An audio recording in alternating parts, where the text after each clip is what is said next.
Bom dia, boa tarde, boa noite, investidores e demais pessoas interessadas em análise de empresas.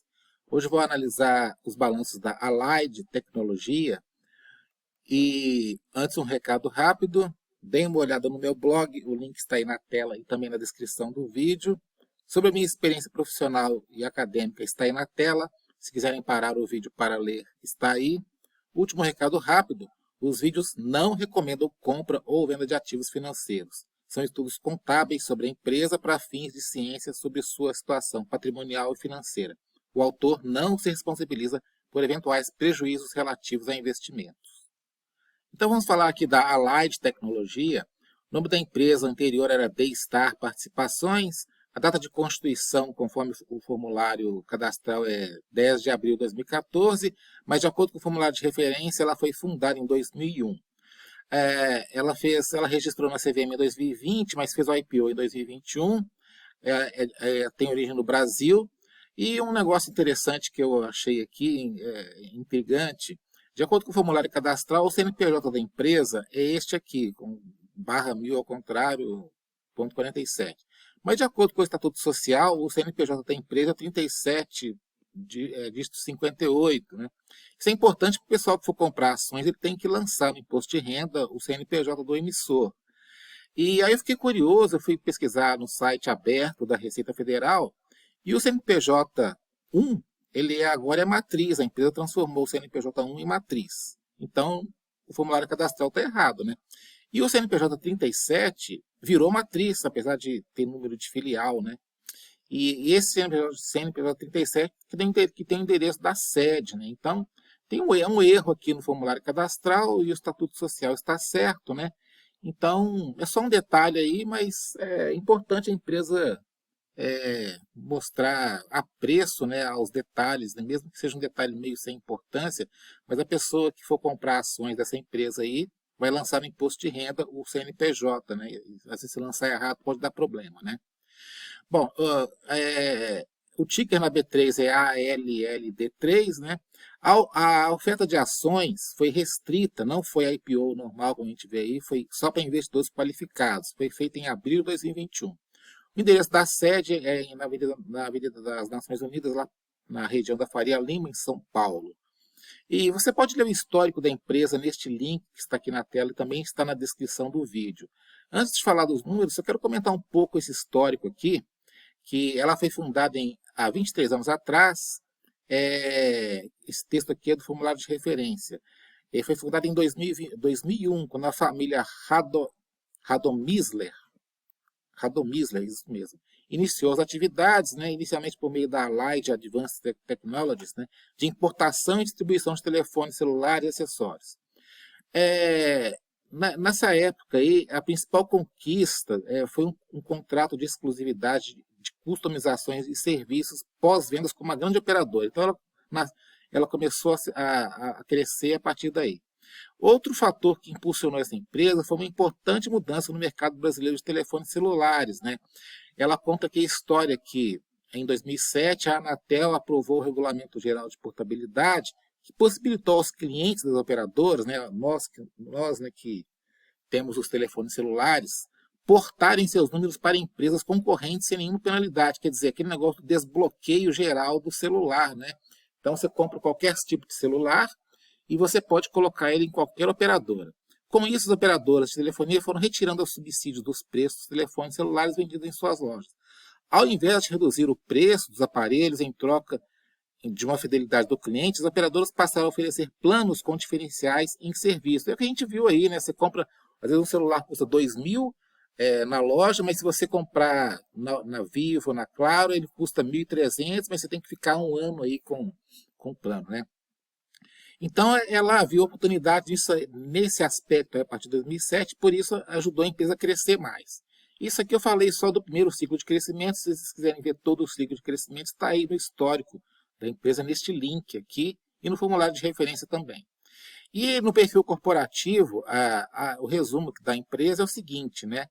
Ela se diz que é uma das principais empresas do mercado brasileiro de eletrônicos de consumo, com portfólio de mais de 10 categorias de produtos e alta capilaridade entre as principais varejistas nacionais e regionais. Ela tem 3 canais de vendas, que a gente vai ver mais para frente: varejo físico, digital e distribuição. E ela faz representação de muitas das principais marcas que atuam no Brasil, como Apple, LG, HP, Samsung, Motorola, Microsoft, dentre outras, né? E ela também ela é representante exclusiva de grandes marcas do setor. Então, vocês podem ver no site delas apresentações. Ela realmente trabalha com grandes marcas, né? Então, desse ponto de vista, você até se entusiasma com a empresa, né? Mas a gente vai ver aí que a ação desabou depois da IPO e eu vou mostrar os motivos, né? Em 31 de março, a empresa contava com mais de 1.100 empregados e 4 centros de distribuição estrategicamente localizados: Jundiaí, Serra, em Extrema, que é um importante centro de distribuição por causa de benefício fiscal, fica na fronteira de Minas com São Paulo, e tem um centro de distribuição em Miami, na Flórida, também nos Estados Unidos. Bom, falando da IPO aqui, a empresa fez não foi uma IPO, foi uma oferta restrita de ações em abril de 2021. Só poderia entrar investidor qualificado. Os outros investidores só poderiam negociar no mercado secundário depois de 18 meses, a partir de 12 de abril de 2021. Quer dizer, fez oferta restrita e só para investidor qualificado. E eu fiz o quadro abaixo aqui com a oferta restrita e as ações emitidas, e é o seguinte, né? Abril de 2021, ela fez essa oferta restrita, né? A oferta primária entrou no caixa da empresa 180 milhões, quantidade de ações 10 milhões, né? Ao preço de R$18. E também no mesmo dia foi uma oferta secundária de apenas 433 mil ações, né? Foi os acionistas vendedores que venderam 8 milhões e meio, né? E a partir daí ela fez vários aumentos de capital, e o dinheiro foi para o bolso dos executivos, né? Porque eles receberam as ações, né? E o preço foi baixando aqui até o último plano de opções, o plano de outorga de opções, que foi a R$ 6,41, que foi em 1º de abril, né? Então, fiz o cálculo aqui: a diluição para os acionistas referente ao plano de opções executivo foi de 3,3%, que é até alto, né?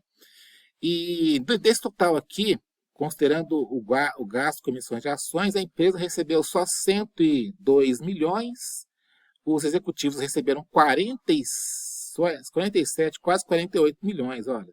E os acionistas vendedores receberam 8 milhões e meio. Quer dizer, já não gostei desse quadro aqui, tá? Já achei estranho, muita diluição. A empresa recebeu 2/3 do que os executivos receberam, então já não gostei muito aqui, né? E aqui é a evolução da estrutura societária da empresa. A família Radomysler, os fundadores, agora faz parte do Free Float, ou seja, os fundadores não mais possuem o controle da empresa, que é exercido pela Brasil Investimentos 2015 FIP. Parece que o fundo comprou a empresa deles, né?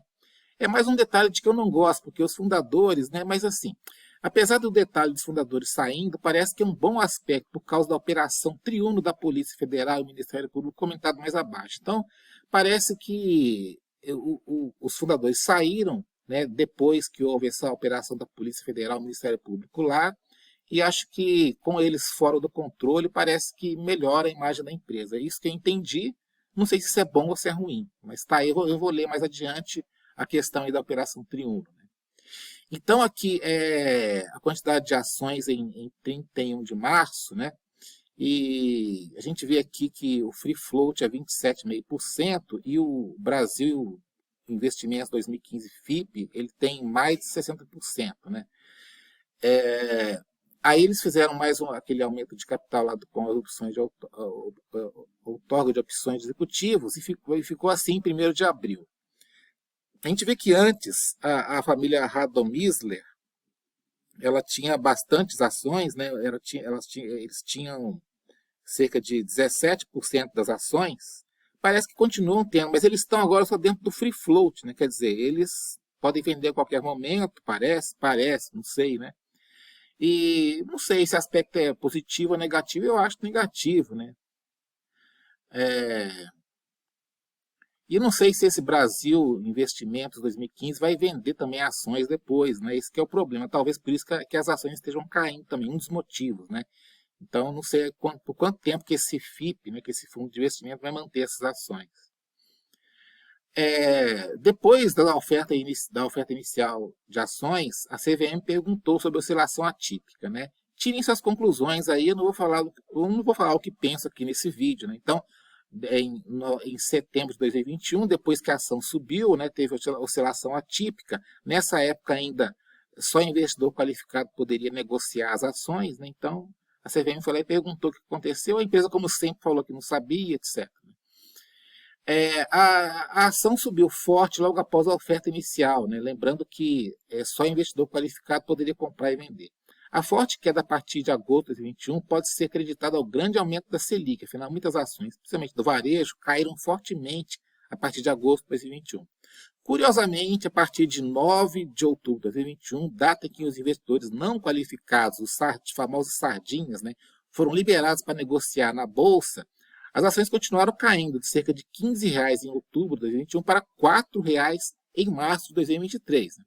Mas quem comprou em maio de 2023 já está com mais de 100% de lucro. Né? Então, a gente vê aqui o gráfico, né, ela subiu até aqui, mais ou menos aqui, ó, como é que os sardinhas começaram a negociar outubro, né? Outubro de 2021 estava mais ou menos R$ 15, ela continuou caindo aqui de 15 para 3, e depois subiu mais de 100%. Né? Então, eu não recomendo compra ou venda de ativos, né? Vocês tirem suas conclusões aí. Né? Por um lado, os acionistas fundadores saindo do controle é um aspecto ruim, isso é a minha opinião. Por outro lado, parece que é uma solução para o evento que ocorreu em 2020 e 2021, mostrado abaixo. Entretanto, considero os dois fatos bem negativos, tanto a saída dos fundadores, quanto esse evento aqui, né? Fato relevante, 3 de maio de 2022, que a empresa informou que assinou acordo de leniência com o Ministério Público e acordo de não persecução civil com o Ministério Público do Estado de São Paulo, né? Eles têm relação com os fatos investigados na Operação Triuno, né? Desdobramento da Operação Descarte, deflagrada pela Polícia Federal em 2020 e descrita no formulário de referência. Né? Os acordos estavam sujeitos à homologação, etc. Aqui, né? Então ela fala aqui que os acionistas controladores assumiram a obrigação de indenizar a empresa por quaisquer descumprimentos ou imprecisões nas declarações relacionadas a leis e matérias anticorrupção, porque o negócio foi feio aqui. E aqui o texto do formulário de referência, né, que a empresa narra que a Polícia Federal executou mandado de busca e apreensão na sede da companhia em São Paulo, com base numa decisão judicial da Operação Triuno. Né? Então, a busca e apreensão foi obter documentos e contratos, etc., né?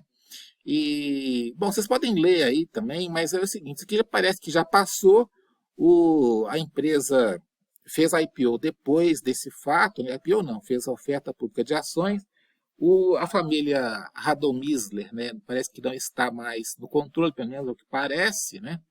Pelos documentos aí, e aí vocês tirem suas conclusões. Eu acho que é um fato bem negativo isso aí, tá? Bom, passando aqui mais a parte operacional, né?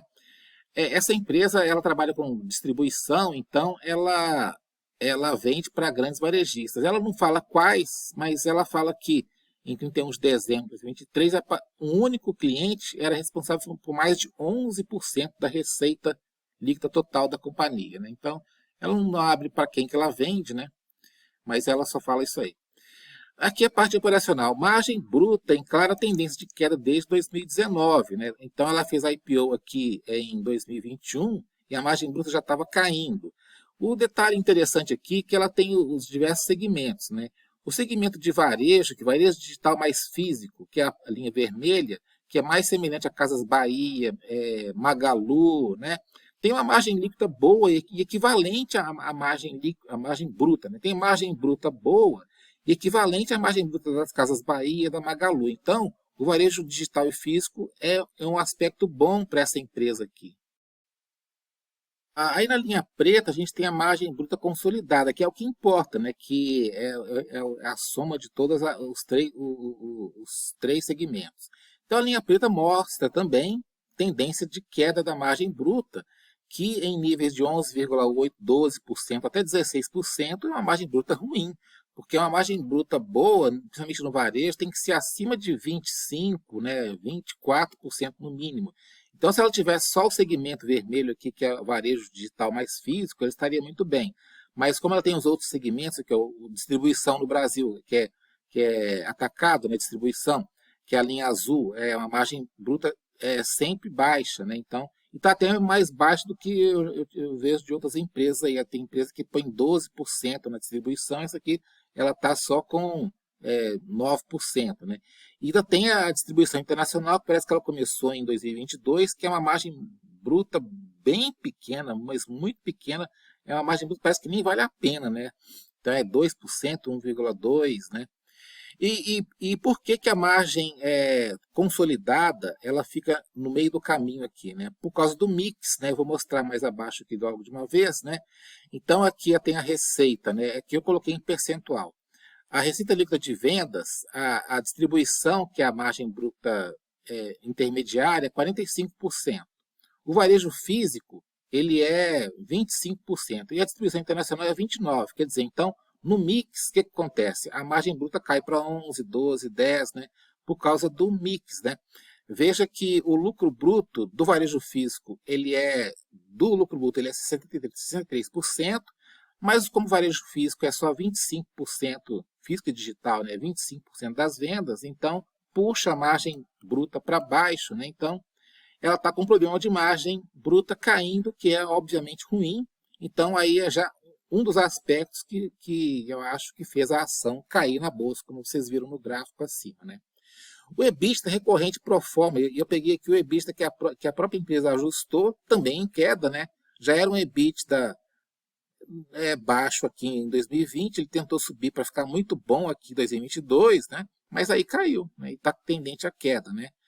E eu já mostrei esse quadro. E a margem líquida, o que acontece? A margem líquida recorrente, que a própria empresa calcula, tendente à queda. Está subindo aqui no fim de 2023, 2024, mas ainda 4%. Está um nível bom. Se ela mantiver esses 4% aqui, mas a gente vê que é uma tendência de queda, né? Entendeu? A margem líquida recorrente, né? A margem líquida contábil está praticamente igual. Aqui teve um pico aqui em 2021, que eu não sei o que é, mas ela tem a tendência aí de ficar entre 2% a 4%. Parece que está indo mais para 2%, pelo que eu estou vendo aqui. Porque o lucro operacional, né, que é o antes do resultado financeiro, ele tende a cair desde 2020. Né? Então, a culpa não é somente da Selic alta, a queda das margens da empresa. É a operação que tem se mostrado cada vez menos lucrativa, porque a gente vê que a tendência de queda do lucro operacional antes do resultado financeiro. Então, a operação da empresa tem se tornado menos lucrativa desde 2020. Mas foi culpa do Covid? Não, porque antes do Covid já estava caindo, né? Então, não tem desculpa aqui, né? E o resultado financeiro sobre a receita líquida, né? Como as margens são baixas, qualquer 2% de resultado financeiro negativo come bastante o lucro, né? Mas se a Selic melhorar bastante, aí se a Selic cair muito, né? Esse resultado financeiro negativo pode até se tornar positivo, né? Tá indo para cima aqui, a partir de 2022, né? Quando a Selic 2023, a Selic parou de subir, começou a cair. Então, pelo menos é um aspecto positivo aqui nessa empresa. Mas isso aqui, para mim, não é o suficiente, porque a margem bruta caindo e lucro operacional caindo, o resultado financeiro não vai mandar tanto assim no resultado final, no lucro líquido, né? O endividamento não é alto, né? Mas com margem bruta caindo e baixa, perto de 11,8%, considero ruim, porque já está em um nível desconfortável por causa do custo da dívida. Então, o custo da dívida é CDI mais 2,3% em média. Então, a margem EBITDA caindo, margem bruta caindo perto de 11,8%, considero esse aspecto ruim, já desconfortável, né? Eu acho que esse aspecto é um dos principais motivos para a queda da ação, né? Porque o custo da dívida está perto da margem bruta, né? Então vai comer a lucratividade quase toda, né? Então, a gente vê aqui o custo da dívida. O volume dos produtos vendidos, ele cai, veja que é um aspecto ruim, mas a receita, ela sobe aqui até 2021 e fica estagnada, quer dizer, o gráfico da receita ainda é tendente à alta, mas o gráfico do volume é tendente à queda, a gente está vendo aqui, né? Aí você vê o preço médio, a empresa parece que optou por vender produtos de maior ticket médio, né? Que a gente vê que era R$ 500 o ticket médio, passou para R$ 1.000, R$ 900 o ticket médio, né? Mas assim, a receita está caindo desde 2021, né? Depois do Covid. Antes do Covid estava subindo, no Covid a receita caiu, mas aqui a receita parece que não quer subir mais, né? E o volume caindo também, né? Apesar do ticket médio ter subido, mas esse gráfico aqui já... o varejo inteiro está meio mais ou menos assim, mas essa empresa tem margens baixas, né? Margem bruta baixa, então é um aspecto ruim este gráfico aqui. Fluxo de caixa mostra o seguinte, né? Eu peguei esse gráfico, essa fluxo de caixa gerencial, porque ela põe o risco sacado aqui no fluxo de caixa de financiamento. Então, o fluxo de caixa de financiamento, quando é positivo, né, ele indica uma entrada de caixa da empresa, mas ele inclui aqui o risco sacado. Então, eu olhei mais a variação de caixa geral aqui. Então, a gente vê aqui que em vários trimestres ela gerou caixa realmente, né? E alguns trimestres não. Mas se você somar tudo, desde o primeiro trimestre de 2021, foi uma entrada líquida de apenas 19 milhões. Né? É pouco, né? Porque as saídas de caixa para dividendos, com o custo da sua dívida um pouco maior do que a sua margem bruta, é um aspecto que eu considero bem negativo. A empresa tem mostrado lucratividade constante, mas baixa e tendente à queda. E aí o que ela faz? Por que as saídas de caixa, as variações de caixa, no total somaram apenas 19 milhões? Porque ela pagou bastante dividendos e o endividamento subiu um pouco, ou seja, ela parece que está pagando dividendo com um pouco de dívida. Seria bom se ela fazer isso, se a margem bruta fosse uns 30%, e o custo da dívida, mesmo que fosse 12%, né, seria, até eu não ia achar ruim, não. Mas com a margem bruta 11,8% e custo da dívida perto de 12%, quase 13%, né, 12%, então isso aí eu acho um aspecto bem negativo. Ela está pagando dividendo com o financiamento, né, e financiamento caro, né, se ela não tem margem para aguentar. Então, aspecto ruim. Aqui o patrimônio líquido, né, ela tem lucratividade, sim, né, baixa, mas tem lucratividade constante. Tanto é que o valor patrimonial da ação subiu um pouquinho aqui em quase 2 anos, né?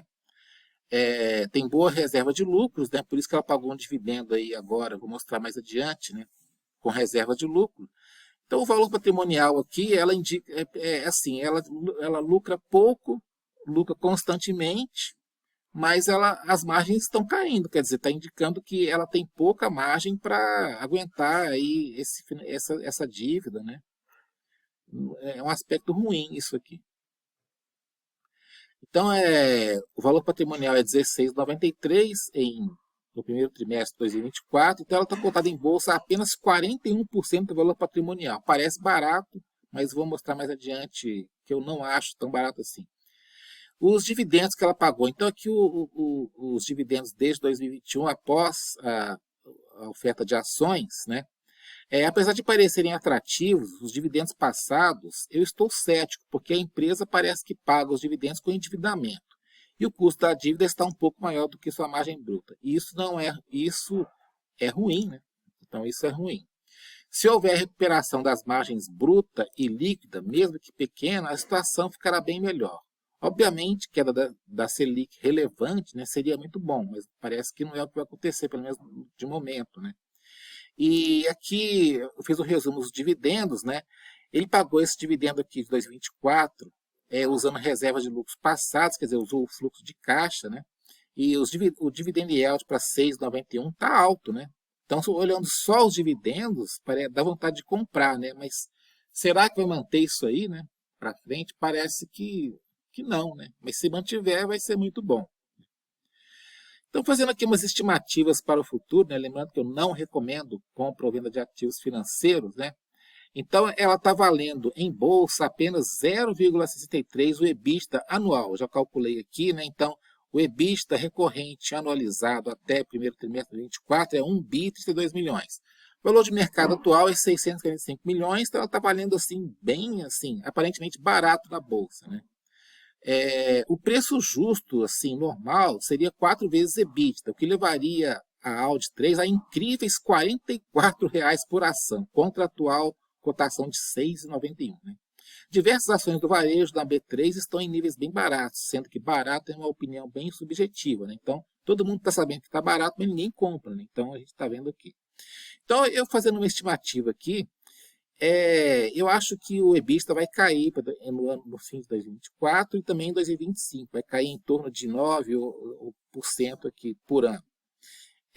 Mas, assim, se em 2024, 2025, se a precificação se mantiver a 0,63 vezes EBITDA, então a ação iria cair também, ia para R$ 6,39 e R$ 6 aqui em 2025.